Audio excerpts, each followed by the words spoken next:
Tim Subdit Reserse Mobile Resmob, Direktorat Reserse Kriminal Umum Polda Metro Jaya menangkap tersangka penipuan reseller ponsel atau pengadaan ponsel untuk dijual kembali yang dikenal sebagai si kembar Rihana Rihani di Serpong, Kabupaten Tangerang, Selasa, tanggal 4 Juli tahun 2023. Dikutip dari kanal News Liputan6.com, Dirreskrimum Polda Metro Jaya Kombes Hengki Haryadi menuturkan, modus dari perkara kakak beradik tersebut memakai skema Ponzi.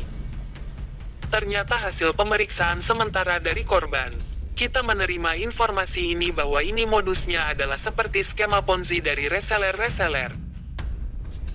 Rank kerugian antara Rp200.000 sampai Rp800.000, ujar Hengki kepada wartawan, Selasa, tanggal 4 Juli tahun 2023. Dikutip Rabu tanggal 4 Juli tahun 2023. Akan tetapi, setelah pihaknya mendalami atas perkara itu, ternyata ada yang mengalami kerugian hingga mencapai Rp3 juta pada satu produk yang ditawarkan kepada korban. Harusnya harga Rp12 juta ditawarkan Rp9 juta sebagai bujuk rayu, akal muslihat, rangkaian perkataan-perkataan bohong, sehingga memberikan suatu barang. Oleh karenanya, dari penyelidikan kami terhadap keberadaan tersangka ini, tutur dia. Bicara mengenai skema Ponzi yang dipakai si kembar Rihana Rihani ini untuk melakukan aksinya, berikut penjelasan skema Ponzi dikutip dari laman sikapiwangmu.ok.go.id. Skema Ponzi ini sering terdengar dalam dunia investasi. Saat berinvestasi, investor ingin mendapatkan imbal hasil yang optimal dari investasinya. Tetapi kadang investor tergiur dengan investasi yang menjanjikan tingkat pengembalian atau bagi hasil yang tinggi. Namun, investor tidak melakukan riset atau menyelidiki dahulu kredibilitas dan legalitas dari perusahaan investasi. Alih-alih mendapatkan keuntungan, investor dapat terjebak dan menderita kerugian karena menjadi korban penipuan. Investor terjebak dalam godaan investasi yang memberlakukan skema Ponzi. Si kembar Rihana dan Rihani menjajakan iPhone dengan harga miring sehingga banyak warga tertarik, meski harus pre-order. Liputan6.com Faizal Fanani mengutip laman djkn.kemenkeu.go.id, skema Ponzi merupakan modus investasi palsu yang membayarkan keuntungan kepada investor bukan berasal dari keuntungan yang diperoleh dari kegiatan operasi perusahaan, tetapi berasal dari investor selanjutnya yang dilakukan dengan cara merekrut anggota baru. Bisnis yang memakai skema Ponzi disebutkan akan runtuh saat tidak ada lagi anggota baru yang bisa direkrut karena aliran dana akan terhenti sehingga mengakibatkan ketidakmampuan perusahaan dalam membayar keuntungan kepada investor. Skema Ponzi ini diciptakan oleh Charles Ponzi pada 1920. Charles Ponzi ditangkap dan ditahan setelah menyebabkan kerugian senilai 20 juta dolar Amerika Serikat bagi penanam modal atau investor. Sedangkan di Indonesia, investasi bodong dengan skema Ponzi sudah banyak terjadi sejak 1990-an. Berikut ciri-ciri skema Ponzi. 1. Menjanjikan keuntungan besar dalam waktu singkat dan tanpa risiko. 2. Proses bisnis investasi yang tidak jelas. 3. Produk investasi biasanya milik luar negeri. 4. Staf penjualan mendapatkan komisi dalam merekrut orang. 5. Pada saat investor ingin menarik investasi malah diiming-imingi investasi dengan bunga lebih tinggi. 6. Mengundang calon investor dengan memakai tokoh masyarakat dan tokoh agama sebagai figure. 7. Pengembalian macet di tengah-tengah. Mutasi rekening si kembar Rihana Rihani capai Rp86 miliar. PPATK, ada indikasi TPPU.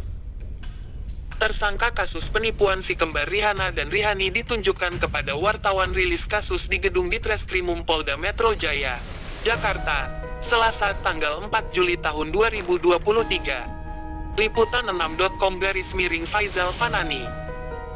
Sebelumnya, Pusat Pelaporan dan Analisis Transaksi Keuangan PPATK menyatakan, mutasi rekening si kembar Rihana dan Rihani tersangka kasus penipuan iPhone mencapai Rp86 miliar. PPATK mengindikasi ada dugaan tindak pidana pencucian uang TPPU dalam transaksi tersebut. Masih terus pendalaman sejauh ini nilainya Rp86 miliar. terindikasi tindak pidana pencucian uang. Tutur Kepala Biro Humas PPATK Natsir Koma saat dikonfirmasi, Selasa tanggal 4 Juli tahun 2023. Menurut Natsir, PPATK telah memerintahkan total 21 penyedia jasa keuangan untuk melakukan pemblokiran terhadap rekening Rihana Rihani. Lembaga tersebut menemukan adanya transaksi senilai 500 juta rupiah yang diduga hasil dari tindak pidana penipuan. PPATK telah memerintahkan PJK Bank untuk melakukan penghentian sementara transaksi pada rekening Ra dan Ri. Penghentian transaksi dilakukan di rekening Ra daripada 21 PJK Bank. Jelas dia.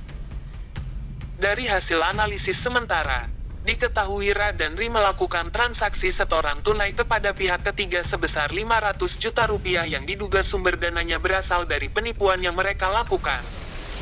Modus transaksi tunai tersebut diindikasikan untuk memutus mata rantai transaksi dan mempersulit pelacakan, sambung Natsir. PPATK berkoordinasi dengan kepolisian dalam rangka mengusut kasus dugaan penipuan iPhone yang kini tengah bergulir. Angka itu merupakan hasil analisis dari PPATK. Kami sudah berkoordinasi dan membantu penegak hukum terkait kasus ini, Natsir menandaskan. Resmi ditahan. Keduanya ditangkap di kawasan DM Town Residence Gading Serpong, Tangerang, Banten, pada Selasa tanggal 4 Juli tahun 2023. Liputan 6.com Faizal Fanani. Si kembar Rihana Rihani resmi memakai baju tahanan berwarna oranye milik Direktorat Tahanan dan Barang Bukti, Ditahti Polda Metro Jaya. Rihana dan Rihani sebelumnya ditangkap di kawasan Serpong, Kabupaten Tangerang, Banten. Kanit 4 Resmob Polda Metro Jaya Kompol Reza Mahendra mengatakan, alasan ditahannya kakak beradik tersebut karena agar mudah untuk mendalami kasus tersebut. Untuk tersangka langsung ditahan sesuai perintah Bapak Direktur tadi yang disampaikan, dan langsung ditahan dan akan kami laksanakan pendalaman lebih lanjut lagi, kata Reza kepada wartawan, Selasa 4/7. Terkait dengan keduanya yang kerap berpindah-pindah tempat, dia menyebut karena tersangka kasus penipuan tersebut takut ditangkap oleh aparat kepolisian. Untuk bertahan hidup selama pelarian tersebut, keduanya meminjam uang kepada keluarga untuk membeli kebutuhan. Hasil pendalaman masih sementara kami dalami. Jadi menggunakan uang juga dari keluarga. Jadi meminjam uang dari keluarga, dan menggunakan uang yang ada padanya, sisa dari para tersangka ini, ujarnya. Tim Subdit Reserse Mobile Resmob, Direktorat Reserse Kriminal Umum Polda Metro Jaya berhasil menangkap tersangka penipuan reseller ponsel iPhone, si kembar Rihana dan Rihani di Serpong, Kabupaten Tangerang. Rihana dan Rihani baru saja ditangkap di M Town Residence Gading Serpong oleh tim Resmob Polda Metro Jaya, kata Direktur Reserse Kriminal Umum Polda Metro Jaya Kombes Pol Hengki Haryadi. Dilansir dari Antara, Selasa tanggal 4 Juli tahun 2023.